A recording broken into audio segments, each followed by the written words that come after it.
meu nome é Aline Flor e isto não é um podcast sobre ciência, é o diário de um cientista. Dentro de cada cientista existe um MacGyver. Perdoem-me esta romantização do desenrascanço, mas investigação implica muitas vezes desenhar portas ou janelas em lugares onde não existem. E se a necessidade aguça o engenho, a invenção humana é certamente um motor que nunca perde energia. Sofia Coimbra, estudante de doutoramento no Biopolis Sibiu, na área do microbioma de ambientes agrários, conta como, durante a pandemia, desafiou provadores de vinho a abrirem a boca quando se pedia para ela estar fechada. Pelo meio, até a família teve que abrir espaço para a investigação. A página de um diário que começa em setembro de 2020.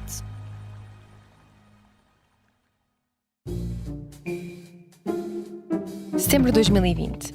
Estava a começar o projeto para a tese de mestrado. A pandemia parecia ter acalmado, mas ainda não sabíamos quando voltaríamos ao normal. Nessa altura, precisava de convencer provadores de vinho a abrir a boca, numa altura em que todos queríamos mantê-la fechada, escondida pelas máscaras. Queríamos perceber que bactérias povoavam as suas línguas e poderiam afetar a sensibilidade de sabor. Para isso, o plano era passar uma zaragatua no dorso da língua dos provadores, onde encontramos as papilas gustativas. Comecei o trabalho um pouco a medo, uma vez que os planos que tinha feito iam mudando consoante as medidas anunciadas ao longo das semanas.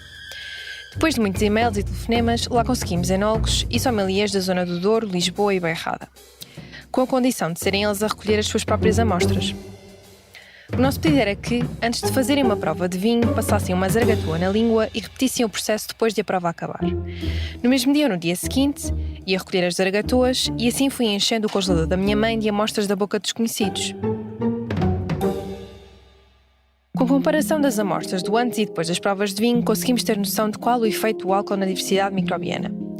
Esta diversidade contribui para a nossa saúde oral, mas tem também um grande impacto em como saboreamos a comida. Para perceber a relação entre a nossa alimentação e as bactérias da língua, questionámos os provadores sobre alguns dos hábitos alimentares.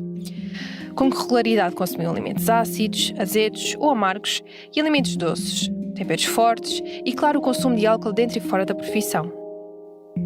A teoria era que algumas bactérias poderiam estar a manipular a percepção de sabor influenciando as escolhas alimentares. Isto também pode acontecer no sentido oposto, com as nossas escolhas alimentares a alterarem a diversidade microbiana. Descobrimos, como esperado, que o álcool tem um efeito de lavagem, com um grande número de bactérias a desaparecer após a sua ingestão. Notámos que havia uma bactéria em específico que aproveitava a eliminação de outras espécies para proliferar, a Actinomyces. Em mais detalhe, vimos que esta bactéria está envolvida nos processos químicos que nos tornam mais sensíveis ao sabor, especialmente ao sabor amargo. E por isso, provadores com uma maior frequência de provas e mais anos de carreira ganham competência porque vão limpando os restantes organismos e aumentando o número desta bactéria, a Actinomyces.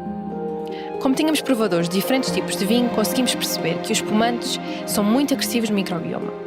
Eliminam um grande número de micro-organismos, deixando a língua dos provadores quase desabitada de espécies bacterianas. O cheiro, já agora, tem também um papel importante nas provas sensoriais, e por isso é interessante explorar, onde os provadores passaram uma zaragatua no interior do próprio nariz. Foi um estudo muito exploratório. Descobrimos que, apesar de não vermos diferenças significativas entre provadores e não provadores, uma dieta rica em pimenta pode afetar as espécies de bactérias que existem nas nossas narinas, promovendo a diminuição de certas espécies. Passados 2 anos e meio, com resultados que abrem a porta para novas descobertas, um gosto acrescido pelo microbioma, continuo a explorar este tema, embora agora num ambiente diferente. As explorações leiteiras. As bactérias que povoam a nossa boca influenciam como saboreamos a comida e o vinho. E por isso, da próxima vez que beberem vinho, guardem o melhor para o fim. Com mais Actinomyces vão degustar ainda melhor.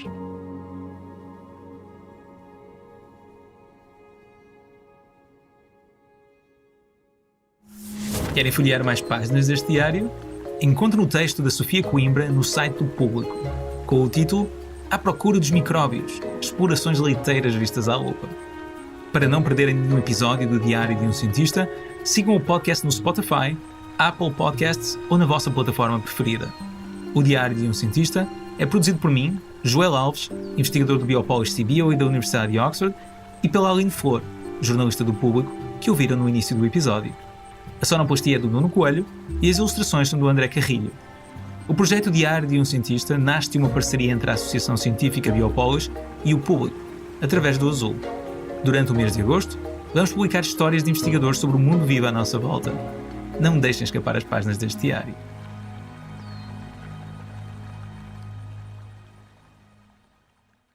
O público fica no ouvido.